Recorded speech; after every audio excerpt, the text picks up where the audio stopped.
সন্তানদের বাঁচাতে ভয় পেয়ে উড়ে না গিয়ে নিজের দুটি ডানা দুপাশে মেলে ধরে। প্রকৃতিতে মা পাখির এই অদ্ভুত নিঃস্বার্থ ভালোবাসার অনন্য উদাহরণটি ইন্টারনেটে লাখ লাখ মানুষের চোখ ভিজিয়ে দিয়েছিল। তীব্র রোদ আর ধেয়ে আসা লোহার দানবীয় মেশিনের বিকট শব্দের সামনে যেখানে যে কোনো প্রাণীর ভয়ে পালিয়ে যাওয়ার কথা, সেখানে এই অবলা মা পাখিটি মাটি কামড়ে পড়েছিল। তার চোখের সামনে নিজের মৃত্যুর ভয় ছিল না, ছিল কেবল ডানার নিচে লুকিয়ে থাকা দুটি অনাগত সন্তানের জীবন।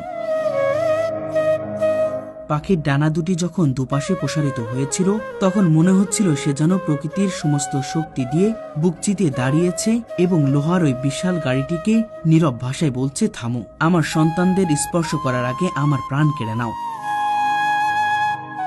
মায়ের এই বুক পাতা ভালোবাসা ও অসীম সাহসের সামনে শেষ পর্যন্ত থমকে যেতে বাধ্য হয় সেই যান্ত্রিক দানব। চালক আবেগ আপ্লুত হয়ে ব্রেক চেপে গাড়িটি থামিয়ে দেন। হৃদয় স্পর্শে এই বাস্তব ঘটনাটি মূলত চীনের উত্তরাঞ্চলে ইনান মঙ্গোলিয়ার উলানকাপ শহরে একটি ফসলি জমিতে ঘটেছিল। মায়ের এই অসীম